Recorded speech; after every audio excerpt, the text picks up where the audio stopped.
लोकसभा निकालाच्या चर्चेसाठी काँग्रेस कार्यकारिणीची आज बैठक आहे। काँग्रेस अध्यक्ष मल्लिकार्जुन खरगेंनी ही बैठक बोलावली आहे। सकाळी 11 वाजता दिल्लीतल्या काँग्रेस मुख्यालयात बैठकीचं आयोजन केलंय। सोनिया गांधी, राहुल गांधी, प्रियंका गांधी यासह काँग्रेसचे प्रमुख नेते बैठकीसाठी उपस्थित राहणार आहेत। काँग्रेस कार्यकारिणीची ही महत्त्वाची बैठक असेल, ज्याच्यासाठी हे सगळे मुख्य नेते बोलवले गेलेले आहेत।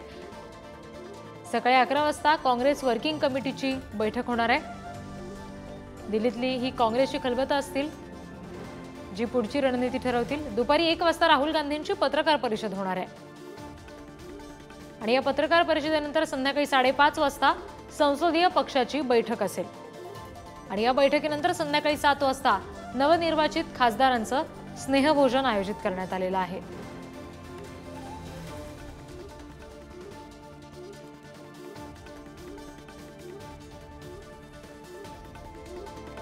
प्रतिनिधी ज्ञानेश्वर चौतमाल आपल्याशी जोडले गेले, त्यांच्याकडून या संदर्भातले अपडेट्स आपण घेणार आहोत। ज्ञानेश्वर, ही दिल्लीची सगळी काँग्रेसची जी खलबतं सुरू आहेत, त्या सगळ्या दरम्यान नेमकं काय काँग्रेसच्या सगळ्यांच्या नेत्यांच्या हाती लागू शकतं असं वाटतंय? काय नेमकं ठरू शकतं? कुठली रणनीती समोर येऊ शकते? काल दिवसभर एनडीएच्या बैठकांचं सत्र संपल्यानंतर आज काँग्रेसच्या नेत्यांच्या बैठका ज्या आहेत त्या दिल्लीमध्ये पार पडणार आहेत। वेगवेगळ्या बैठका काँग्रेसच्या नेत्यांच्या वेगवेगळ्या राज्यांचे प्रदेशाध्यक्ष त्यासाठी बोलावण्यात आलेले आहेत। नवनिर्वाचित जे खासदार आहेत त्यांची देखील एक एकत्र बैठक आज दिल्लीमध्ये पार पडणार आहे। खरं म्हणजे जी महत्त्वाचे काँग्रेसचे वरिष्ठ नेत्यांची बैठक पार पडेल, ज्यामध्ये विरोधी पक्षनेतेपदी कोणी राहायचं यावर एकत्र पद्धतीनं चर्चा होईल अशा पद्धतीची माहिती मिळते आहे। आपण बघतोय की दिल्लीत घडामोडींना सगळा वेग आलेला आहे। जे कार्यकर्ते आहेत ते घोषणाबाजी करताना आपल्याला पाहायला मिळत आहे। कार्यकर्त्यांची घोषणाबाजी या ठिकाणी सुरू आहे। राहुल गांधींच्या समर्थनाच्या संदर्भानं राहुल गांधी यांची विरोधी पक्षनेते म्हणून नियुक्ती व्हावी अशा पद्धतीची जी चर्चा आहे।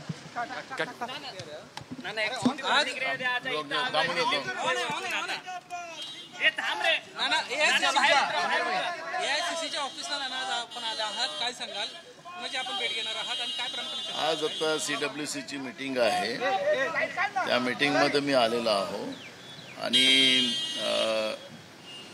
याच्यामध्ये आमच्या सगळ्यांचा आग्रह राहील की राहुलजींनीच आता लोकसभेचं हे नेतृत्व त्यांनी स्वीकारावं, ही आमची भूमिका राहणार आहे। प्रामुख्यानं तुम्ही जे म्हटलं की काँग्रेस महाराष्ट्रामध्ये मोठा भाऊ आहे, त्यामुळे जागा वाटपात आमचा वर्चस्व असेल, 150 जागा जवळपास आपण घेणार आहोत। संजय राऊतांना म्हटलं असं काही नाही आहे। बघा, आमची भूमिका आज पण आहे, लोकसभेच्या निवडणुकीमध्येही होती की मेरिटच्या आधारावर निर्णय व्हावे। मेरिटच्या आधारावर निर्णय झाले असते तर अजून आम्हाला जागा जिंकता आल्या असत्या। त्यामुळे मला असं वाटतं की आम्ही मोठा भाऊ हा विषू नाही आहे। विषू असा आहे की आपल्याला BJP महाराष्ट्र मुक्त करायची आहे आणि त्यासाठी ज्या ज्या पक्षाचं बळ ज्या ज्या भागात असेल त्या त्या पक्षाला त्या जागा मिळाव्यात, एवढीच आमची प्रामाणिक इच्छा आहे। त्याच्यामुळे मोठा भाऊ आणि लहान भाऊ हा विषय होऊ शकत नाही। महाविकास आघाडीत अशी पद्धतीची वक्तव्य करून कुठेतरी वाद निर्माण करण्याचं काम देखील केलं जाते असे संजय राऊतांना म्हटलं। साहेब, कोण करताय काय नाही करत त्याच्यावर मला चर्चा करायची नाही आहे।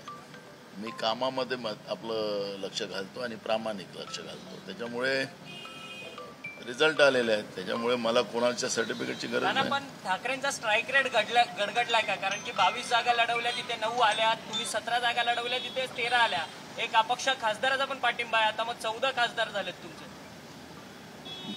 असं नाहीये, त्या त्या परिस्थितीमध्ये ते झाले असेल, पण उद्धवजीचं लिडरशिप त्यांच्या पक्षामध्ये तीच महत्वाची आहे। त्याच्यामुळे कधी खाली कधी वर असा पण प्रकार होऊ शकतो।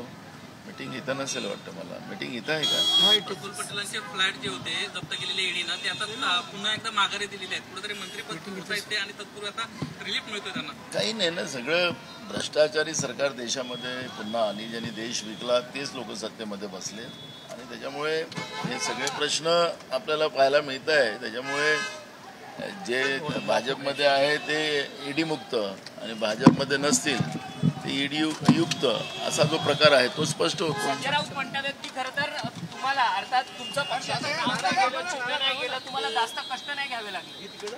बरोबर आहे त्यांचं म्हणणं, त्यांना फार कष्ट घ्यावं लागले। परंतु 150 जागांची मागणी विधानसभेत असेल का? नाही। आपण बघितलं नाना पटोले हे पत्रकारांशी संवाद साधत होते. काँग्रेस कार्यकारिणीची ही महत्त्वाची बैठक आहे ज्याच्यासाठी नाना पटोले पोहोचलेत.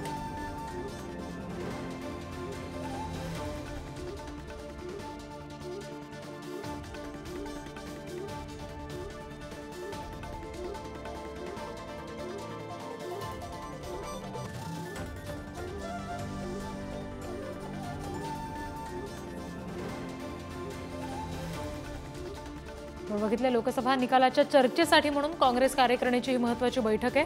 या सगळ्या संदर्भात तपशील दिल्याबद्दल ज्ञानेश्वर चौतमल हे जे आमचे प्रतिनिधी आहेत त्यांचाही आभार. कारण आत्ता सध्या ही बैठक सुरू होतीये आणि बैठकीत नेमकं काय घडतं याचे अपडेट सुद्धा आपल्याला त्यांच्याकडून घ्यायचेच आहे.